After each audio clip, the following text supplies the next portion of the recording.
Hello everyone, Hector Mendoza.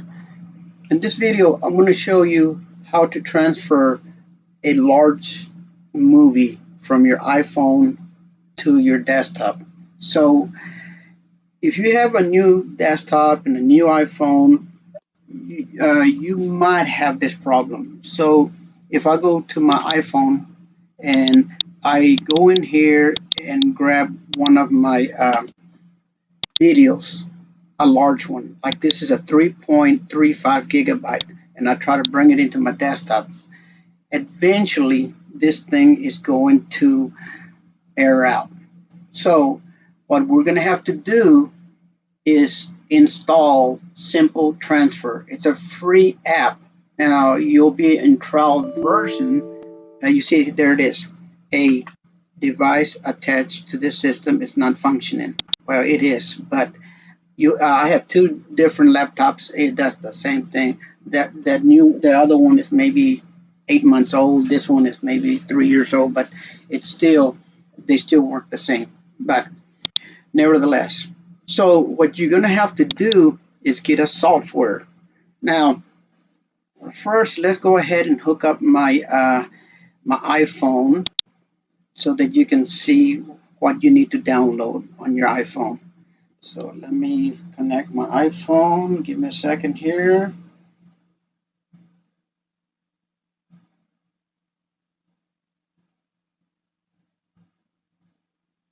Okay. So you're going to have to go to your App Store. Okay. And then you want to do a search for Simple Transfer.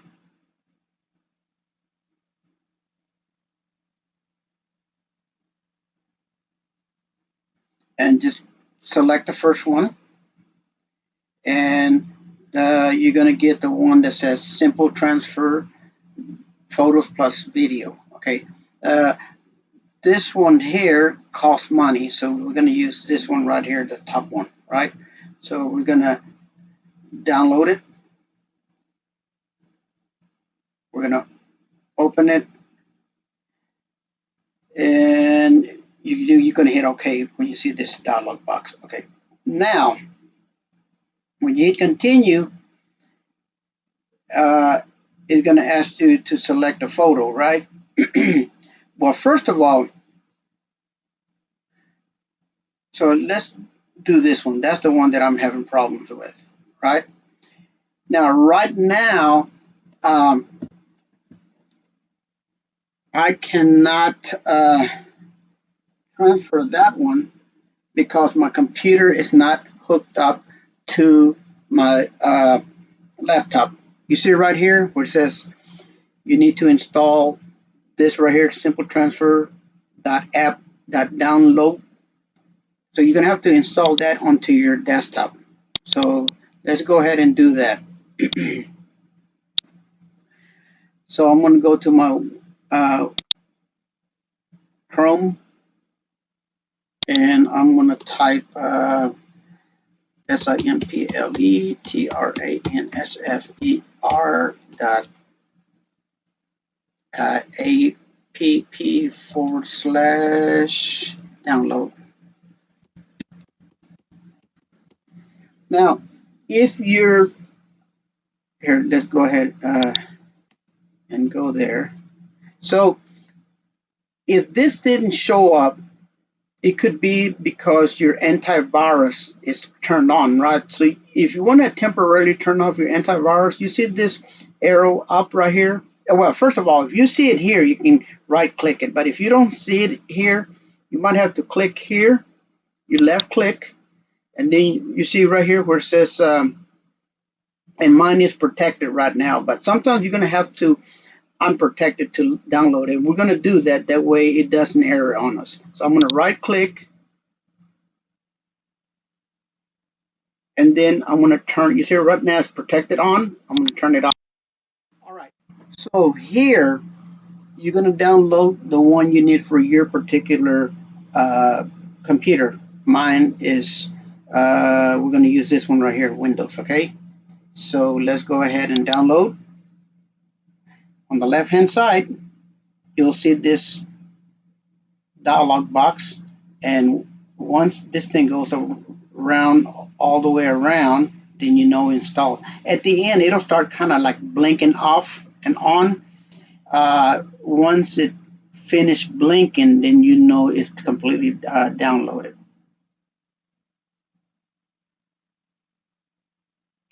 You see how it's blinking? Now it's done. So if I click on this up arrow, I can tell it to show on the folder. I am actually going to go ahead and move this thing over to my desktop, and I am going to install it from the desktop. And all you have to do is just follow the what it says. I always just hit next, next, install until it's finished.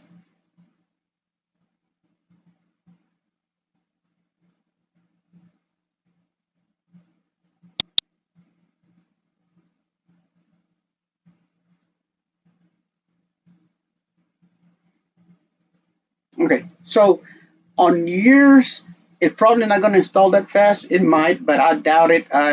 Is that I had already installed it before, and if it takes a while, don't. I wouldn't worry too much. Just let it go. Okay, so now we're going to do the transfer, and this is one of those files that I just could not transfer to my desktop. Okay, um, so right now we are going to connect. You see right here? I need to connect to my iPhone. So if I click here, let me move this over to the right, and let me move my iPhone down here so you can see what's going to happen. Okay, so when I tell this thing to connect and I click here and I tell it to download, you're going to get this dialog box. You just tell it to continue, and then you go ahead and hit download. Now this is going to take a while, but if you are the first time you do this, when you try to transfer, you're going to get a dialog box right here. It's going to give you an excess number, and you're going to have to go in there and punch that number in. I was hoping that it would do this because I went in and uninstalled it, but tell it to allow access. So you're going to have, I think it's like a 4-key digit that you'll see on your iPhone, and then you just have to click here, and then you can do what I'm doing right now. So let me pause my video, and when I'm done, I'll show you what happened. And this will take a while. All right, so it looks like this thing finished downloading. Now, the first time I did it, it took longer. I don't know if it's because it was a new software, but this one seemed to run faster. Nevertheless, let me show you what it did. So I can go ahead and turn this off, and I'm going to disconnect my iPhone. I don't need that no more. So I had a folder right here, and here's the video. Hello, everyone. Hector Mendoza. Yeah, so it worked, and it didn't really take that long. So I'm just going to practice some more and see if it gets any faster. But this is a free software, and this is the only way right now that I know that I can transfer real large movies from my iPhone to my desktop. I hope you enjoyed this video. If you like it, give me a thumbs up. If you're not a subscriber, please subscribe to me. Thank you.